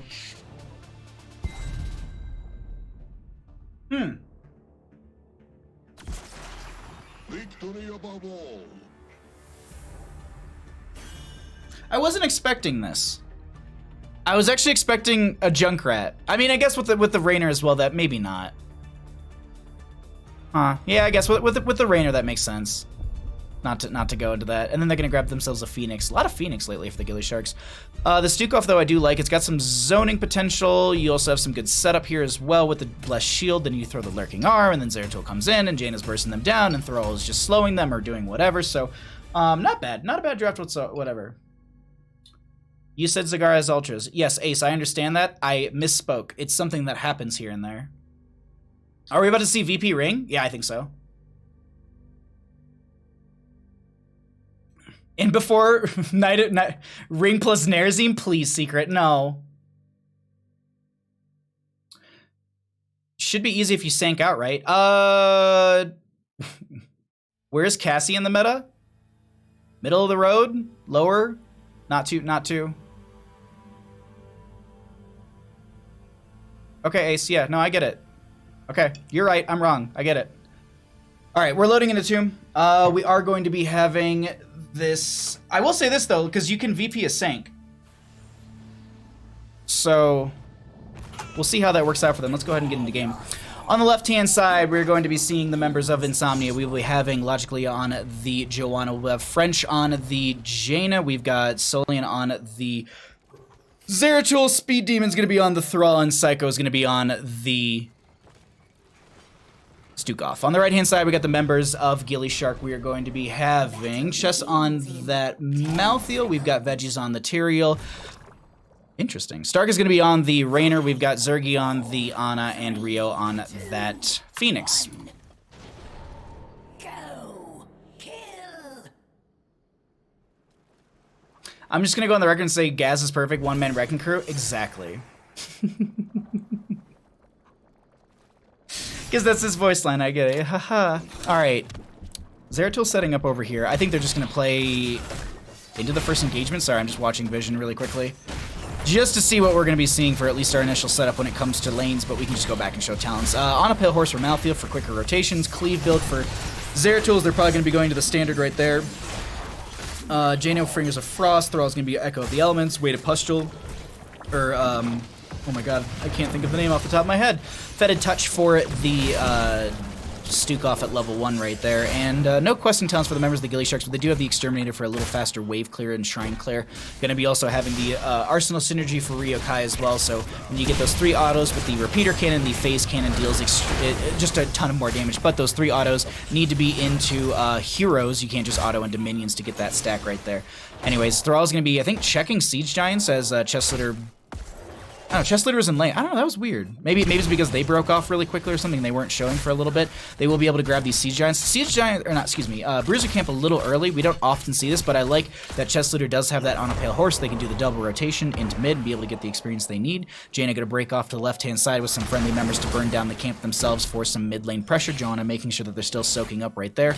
As the Thrall will be just managing bottom lane. Chesslitter coming back down here to soak up for them. Peeking up into our top lane, we do have Ryokai pressing that lane up into the front gate, trying to just get that pushed up a little bit faster so they might miss some experience, but not going to be the case as they do step in onto this Joanna in bottom lane. Body blocking from Veggies coming out, but not able to lock them down long enough for a kill. 0s on kills thus far as 4 talent tier will be coming on in just a second. Speed Demon just clearing out this bottom lane as we also just have a... I was looking to see if Malthael was staying, but then I caught them on the minimap rotating back down to bottom lane. And Ryokai is going to be able to just continue to soak out top lane as it looks like they're waiting for mid to kind of crash out a little bit further. Rainer does split over towards the bottom lane. I don't think they saw this, though, on the opposing side. I don't think they saw the rotation from Rainer close to their front gate, so that was a really nice call from the gillySharks just not to be seen right there. And... oh, I thought Jaina was coming down. I thought they were going to go check camp because there's a lot of missing in bottom lane. They have to know that they're on Siege Giants down there as the mid lane will be cleared out by Veggies and Zergi Monster. We have Rio in top lane. Going to just back off, not wanting to let the enemy team step too close to them. They do have range, so we'll be able to play around that factor right there and just kind of clear this wave with that phase cannon fairly quickly. Now, oh, Jaina... I thought she was going to get caught out, but she's able to get out just fine right there as logically it comes in with the huge Condemn. Solon is going to be able to get some cleave damage in there as well as Stark continues to pepper them with that Jimmy. Malthael back into bottom lane to continue soaking up as well.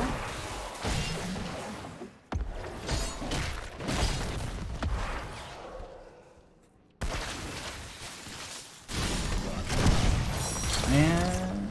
Ooh, wait. No. I was waiting to see if they're going to step further into that, but they don't. Chest Looter, though, in bottom lane will get caught out. That's going to be 5, 10, 15, 18 gems going down. Stark is going to try and make their way into this. Speed Demon's doing their best to body block, so they stopped them from getting a couple gems right there. I believe it was 18. If I'm not mistaken, those like medium-sized ones are just going to be the 5 ones, and then there's like a... I think it's like a 10 or a 15 or something like that. I think it's just 5, 10, and maybe 20 gem. I don't know. I wouldn't know. I don't die that much on this map. No, I'm just kidding. I do. A lot. Thrall finishes up the Echo of the Elements from level 1. First Web Weavers will be turned in favor for Nsomnia. Tyrael trying to make their way out of the Sleep Dart goes out but doesn't connect. Zergy Monster does throw a Biotic Grenade as well. Doesn't connect onto them either, as they are able to just dip and dive and get away from this, as now they tap well and get ready for the defense from these Web Weavers. They do have the Rainer with the Exterminator at level 1, which is going to help out quite a bit when it comes to defending against this. You do have that faster wave clear with the 75% increased damage to minions, mercenaries, and monsters, and then 125% when you are inspired. Peeking up into the top lane, Veggies was almost gonna get picked off. Tower shots into French is quite a bit. They don't get the damage they need to find the kill, as they actually blink backwards. I was waiting to see Rio Kai, like, where are you going? Because I couldn't see if they were blinking into them or blinking away. They actually just blink away just to play it safely.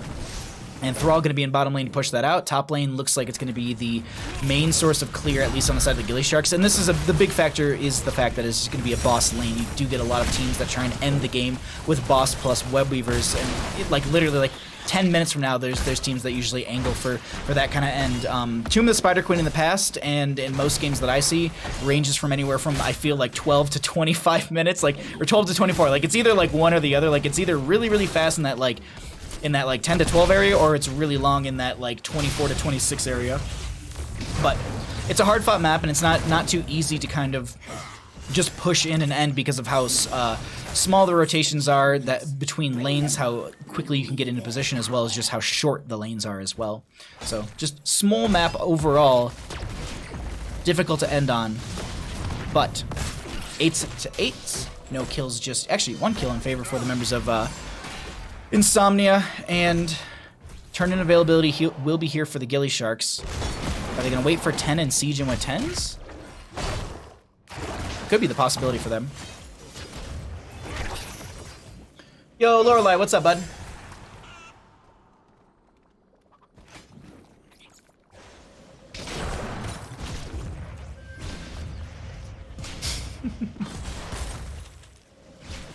Just the haha smart. Thank you. Yes. Very, very good. Camp on the left-hand side to be grabbed. Jaina maybe getting collapsed on the top lane. Oh, the Sleep Dart just misses. But they'll be getting 10s on the side of the gillyShark first. Malthael doesn't see the Thrall down here, but they see that one Siege Giant is down? Or maybe was that Malthael grabbing the Siege Giants and Thrall started to threaten lane? I'm not sure. Both teams will actually get 10s right here. What are we getting? Ring of Frost, less shield. Is there a VP? Is it Might of the Air? It's a VP. No collapse on a Speed Demon in bottom lane, who did... They're holding. I'm kind of expecting an Earthquake here. Nano Boost, so maybe like Nano Boost, not Nano Boost Stim Drone, Nano Boost Purification Salvo. Ooh, it's actually going to be Sundering from the Thrall, trying to break things up right there, okay. Siege Giants were grabbed in favor for the members of the gillySharks. They're going to have to clear those out on the opposing side. They're also going to grab themselves some Bruisers. No, those are up in 3 minutes. They actually need to clear out what's in mid lane. They could go for a turn-in. They could get... Actually, Rio has enough. Caster Math is not kicking in just yet, and Rio has everything they need. Logically coming in here, so they'll be able to get the interrupt right there. They're just going to blink out. They don't know where the enemy team is, so they're just going to play it safe. And Thrall gets another turn-in, so that's going to be two of the 2 turn-ins so far in favor for Nsomnia, as gillyShark once again going to be defending here. And this is the kind of awkward spot the gillySharks are in. Look at how many gems they have right now. We have easily enough for maybe 1.5 turn-ins for the gillySharks. And if they die and they don't pick up those gems, that's going to be a bit of an awkward spot, because typically after these Web Weaver phases, they can clear things out, they can get lanes back in order and get their own Web Weavers, so that way they can start pushing into the enemy side. Also, the game does scale, and so do the Web Weavers, so we can check as the game does progress, but it's 112 right now for the damage they do deal. and maybe a little bit more with that necrotic wave they do send out. Phoenix will be in top lane clearing things out. I'm actually going to jump over the vision for our blue team just to see what they're seeing. So you can see they know Phoenix is in top lane. That is telegraphed through the minimap. You do see some danger pings coming out. They're all trying to work their way in. Sidewall does go down. Raider coming out as well, and I think this is just going to be Biotic Grenade for kind of just defensive throw. They're going to back off, and I think everyone's grouped back up on the side of gillyShark as they lose their mid lane fort. Bottom lane should go down as well. That is a very healthy Web Weaver, still just above half its health, and this mid lane gets cleared out fairly quickly.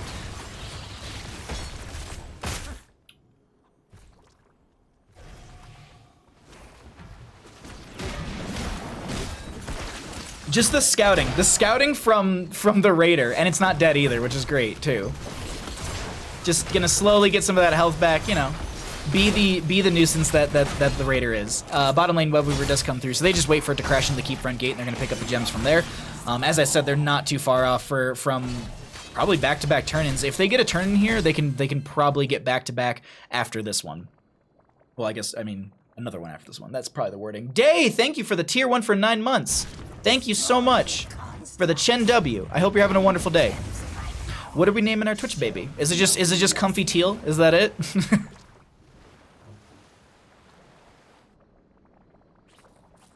So without 13s, gillyShark is waiting. They know that the enemy team is somewhere around. Like, we can actually jump onto the red vision, or the orange vision, if you will. Malthael back in bottom lane. Veggie's going for a potential channel. French in top lane. They do have the holy ground from that tier, so they're going to wiggle past that real quick. No one in bottom for the defense. They could sneak one down here. Malthael just pushing this out. Malthael does have 35 gems. God, this is so many gems right now. Like, just between Veggies and Chest Leader, there's a turn-in right there. That's the next turn-in. Phoenix needs to just turn in a half? Something? I don't know. It's been 3 levels and I haven't seen a Wombo yet. Yo, Clumsy, what's up? Step it up Nsomnia. Alright, so the red Web Weavers, or the gillyShark Web Weavers, will be descending now. 13's up, 13 to 14, excuse me, in favor for Nsomnia. 1 kill in favor for them as well. Maybe this is the reason we haven't seen the Wombos, because the gillyShark knows, and they're like, I don't really want to step into that. Alright, we're going to pull away talents really quickly, as this is going to be an objective phase coming through. First one for the gillySharks, third one of the game, if I'm not mistaken. I'm just curious really quickly. Yeah, Malthael's 40. Tyralia has they've got enough for back-to-back turn-ins right now, and let's see if they're able to go for it, as they've got a great camp in mid lane that does have some shield or some spell armor for them, as you see that little cane with the 20 around them when they do step in that giant circle that's from the mage that did just go down. Top lane Web Weavers do get cleared out by the Jaina really quickly, so that value in top lane's pretty much mitigated. Bottom lane is going to be stepping in. I think realistically the gillySharks back off and just look for the back-to-back turn-ins, and that way now the waves are kind of in their favor, and they realize that, you know, they're like, all right, well, we know what they're going to try and do here, so we need to stay in top, but then they realize, well, we have to go into bottom lane to clear things out. They're all will be in this mid. It's been I wouldn't say like not like a passive game, but it definitely hasn't been too aggressive into each other right now. Both teams do have turn availability. The gillySharks actually have triple turn in a sense. They need a couple more gems, but they would be able to get that during the engagement or during the next Web Weaver phase. The Bless Shield comes out. That's going to be a lot of damage on the chest. They do have a Lurking Arm underneath them as well. That's going to be Purification Salvo coming out from Ryokai. That's going to be the Sunder coming out. Sanctification as well as the VP. Sanctification ends. That's going to be Ring of Frost underneath them. Chest Leader so very low. Joanna goes down. Massive shove onto the Tiro, who does go down to the tower on the left side of our screen. Somehow, some way, Chest Leader lived through that. It's a 1-for-1, tank for tank. And this is 95 gems. There was actually, I don't know how many Tyrael had, but they dropped quite a few over there. I think they had like 12 or something like that, but this will be 4th Web Weaver of the game, 3rd one for the members of Nsomnia. If they don't dive keep for Wombo soon, I'm leaving.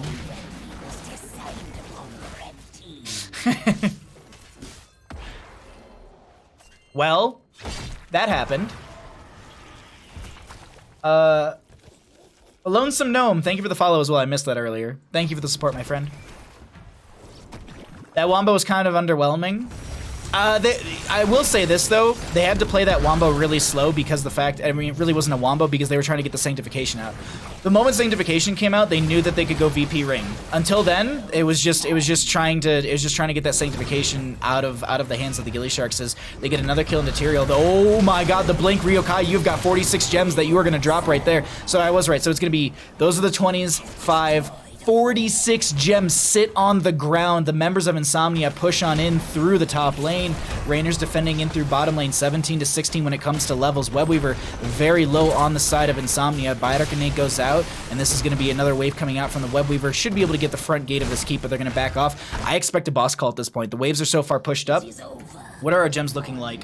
49 on Malthael, so they still do have one turn in for the gillySharks, but unfortunately they kind of lost quite a few onto the Phoenix that did get picked off. That lurking arm was so well played from Psycho. Like, that lurking arm was just, it was just in time. Veggies and friends, Saint, okay, so Aldurin's Might over there. Chest Looter just gonna go, I need 3 gems, but I'm gonna go try and turn in as the enemy team is gonna be rushing on in through this bottom. Chest Looter realizes they can't turn in. Phoenix does get the blink away. Chest is all by themselves. Will be able to dive around. Rainer throwing a little bit of damage, gonna be having some lightning jumping from player to player, but it won't be anything too major. The boss does come through top lane, hitting for 585 in auto, 29,000 health on that big Chongus, as he just wrapped up his butt only. I like how he just wrapped up his butt and his legs. That's it. Bottom lane, we're going to be having, Bruiser Camp from mid lane. Tyrael going to be clearing out bottom as well. So they're trying to keep up in experience, but it's going to be about a level lead for the members of Nsomnia as the keep in top lane is saved. But now they have to deal with the mid lane because they've grabbed another camp to put some pressure in over here. Ryokai trying to get that with the phase cannon. The repeater cannon probably coming out soon to get that extra damage, or at least set that up. And I'm just waiting to see how they play this. Look at Zeratul just kind of... Oh, okay, I was going to say, like, Zeratul's sitting over here. I think they were looking for the flank VP. But dear lord, 94 gems. I think they've actually picked up a majority of what they've lost at this point on the side of gillySharks. Chest Looter could try and sneak, but that's also the fact that if Chest splits from the team and they die, well, that's their bank account on the ground. Don't know if they'll be able to pick that one up right there as the Thrall grabs the camp for bottom lane. Solon is going to be able to clear top. Jaina going to be clearing camp and getting that for mid lane. This is a hard spot to be in on either team. Because you want to push in and end the game on the side of Nsomnia, but you don't want to give over. You don't want to just push face into forts and stuff. You can't just run it down mid. You got to find a fight or an advantage, and they're going to find that slowly but surely into their 20 talent tier. 3 minutes on the boss. All the camps are down for now. They're just waiting. They're just waiting for the waves to crash into them. They're actually going to go ahead and grab themselves a keep in top lane though. This could be risky. If the gillyShark can make a play, Purification Salvo coming out. It's gonna get some initial damage. Speed Demon a little bit low. Tyrael's gonna use the Aldurin's Might over, but they end up getting massive shoved and they save their keep.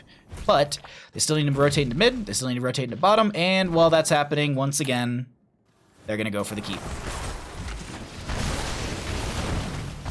They'll tank a little bit of damage, but it's not that big of a deal. That means also consistent catapult pressure. They've got a win condition through top with their Webweaver, which, also to note, they need a 30, some amount of gems that I can't caster math right now because I can't do simple addition, apparently, and subtraction. I was trying to do the math based on what they have and what they need to turn in and blah blah blah, and my brain was like watching minimap and it was just like, you can't, Bahamut, you can't. So no turn in for the gillySharks. I mean, they've got 2 turn in sitting right there. Okay, so they need to pick up another 15 gems on the side of Nsomnia. The math got easier for me. So Zeratul is pretty much the standard build that we see here. Universal Carrier for the Stukov though. This Stukov, like these 2 talents right here are rough to deal with. Joanna taking out that side gate, just giving them more opportunities to kind of just push in. 130 on the boss. This is such a weird spot for Tomb of the Spider Queen because, I mean, you're just like, do we push in? Do we take a keep? Like, how do we play into this? Like, yeah. It's a bit of an awkward spot trying to push in and end the game right here, or at least opening up another keep for yourself. Solon's going to be rotating around. 133 on the gillySharks. I don't know if they're going for a new Here's the Storm record. I feel like Chess could split off and try and get this turn in. They do have the turn in themselves. Joanna does not have what they need, but the rest of the team will be rushing on in to go ahead and get that turn in. This will be another Webweaver phase for the members of Nsomnia. And these Webweavers will be descending fairly far into these lanes.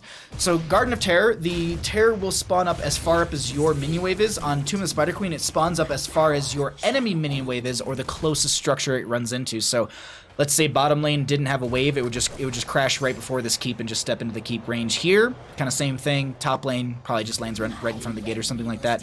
We'll probably actually see exactly that for almost all these late waves as they're trying to push in and just make sure that they can end here on the side of Nsomnia. We're only 18 minutes in the game, but honest to God, this Tomb of Spider Queen game has felt very long. These teams have been, I wouldn't say drawing things out, but they're just not playing too aggressive into each other as they, well, it's a game number 3, and they don't want to be giving over a loss for their first game of the season on either side.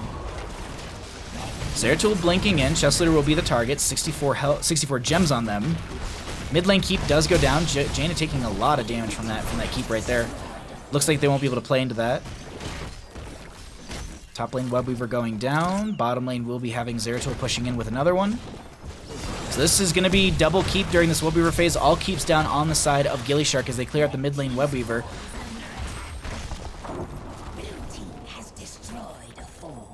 Old talents away.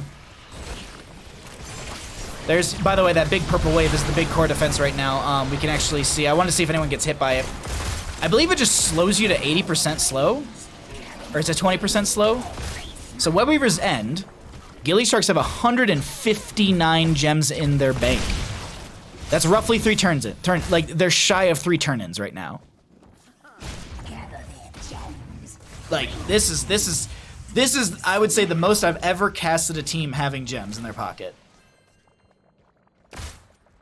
Yo, Lauber, thank you for the host. Welcome, everyone. We are casting some North American games, so you can see the North American meta. Thank you so much for the host. If someone could shout them out, that'd be very much appreciated. I hope you had a good stream, my friend. I think I saw you playing Storm League earlier. 75% slow, 5% max HP damage from the core. Okay, thank you, Trainwreck. I just looked at the Joanna really quickly, and she just had 80 movement speed, so I was like, really, that's it? VP underneath. That VP will not connect. Boss coming through the top lane. This is going to be Chestleader very low. 65 gems onto them. That's going to be the nano boost onto Malthios. They get popped right there. Sanctification from the Tyrael coming out. That's going to be Purification Salve will swipe onto everyone. They will not be able to find a kill with that. Stark with 100 gems does pick up all the gems that Chestleader dropped, and now they're trying to back off and go towards the cores that will be losing some of its shielding. Ryokai getting some damage out. Doesn't blink into the stun from the boss. They need to back off right now as this early cycle around. That's going to be Raynor going down. They do pick up all of their gems, or at least, well, they're missing a couple gems on the right-hand side. No, Zergy does not grab those. Thrall does step into them. They'll be going down. Core falling rapidly. Veggie's doing their best to anchor into this. That's going to be Malthiel getting pushed away as well. Zeratul goes down, but the core falls. Game number 3 over to the side of Nsomnia. GG. Well played. Yes, there will. There will be more games. More Heroes of the Storm. Enjoy going to sleep. Thank you, thank you. Thank you once again, Lauber.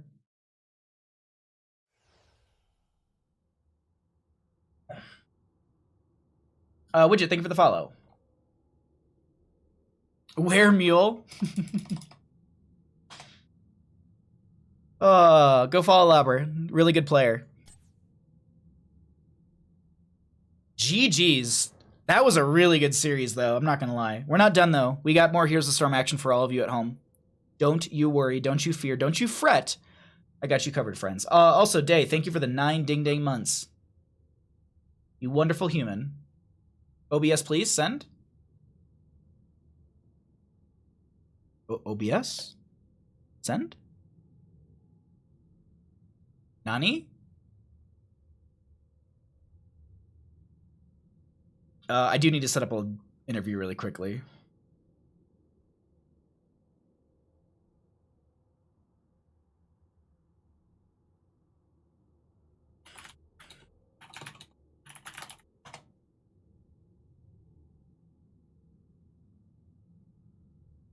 Is there a limit to the amount of gems a hero can carry? Ray had 100 at a point? I don't know. Oh, is it 100 max? Okay. I'm falling asleep, but I'm gonna lurk so you lull me to sleep, Bahamut. Demon Grand, thank you so much for the lurk. Why didn't they turn in gems? They literally couldn't get out of their base. They literally couldn't get out of their base. All right. All right. We're gonna get Solon here in just a second. Oh, actually, at this time, we're gonna be joined by Solon. Congratulations on your 2-1 victory. How you feeling after that series? Oh, I'm feeling great. That was a really fun series. I'll be honest, that was a butt clencher. Like, I didn't know who was going to win that one. That was really good back and forth. So let's talk about the series right now. Game number 1. Infernal Shrines. The momentum the gillySharks picked up in the beginning was really strong, and then you started to counter that, and then they came back. What was kind of their comeback to your comeback? Was it just misplays? Was it the Samuro? Can you talk a little bit about that? The Samuro was really hard to deal with. So with our team, it was just like all like group and just AoE one shot. So like when we got those fights, it was pretty brutal.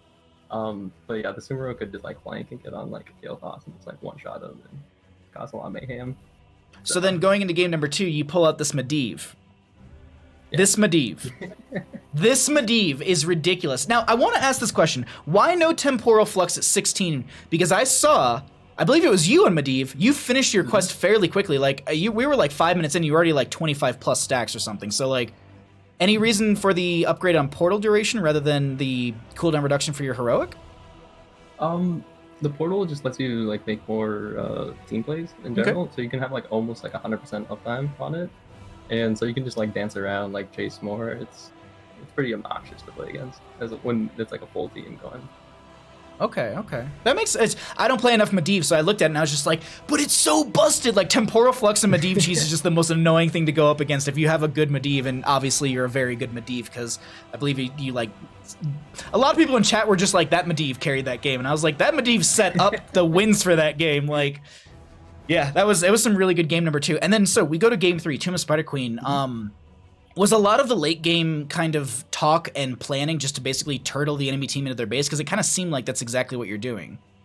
Yeah, so for Tomb, we just drafted like a ton of wave clear. Just like every character just had wave clear out the wazoo. And so we just perma shoved waves and then just like took objectives. And the longer the game went, the farther we could shove the waves. It was really hard for them. They had to like sneak something, which they didn't end up going for. And but like, even if they did, it's pretty questionable, because if I ever got a VP at that late game, the game's just over. So it's a really tough spot that they're in. Yeah, because people in chat were like, why didn't they just go and turn in? It's just like they were so turtled up that if they left one, that's just kind of it. Like you can't leave anyone behind. It was so insanely well played. I do want to bring this up because chat was a little upset that the Wombo took like 3 levels after 10. Was it just looking for the setup? Like, what was it that kind of like took so long for the Wombos to actually come through? Just there wasn't a lot of fighting in that game. Yeah. Like when the one time that it did like happen, it was a bit odd because we were like 15 and we kind of wanted to wait on 16, but they're a bit overextended. So we're like, do we fight? And then yeah, so there's a lot of that, like just awkward timings for fights. Okay.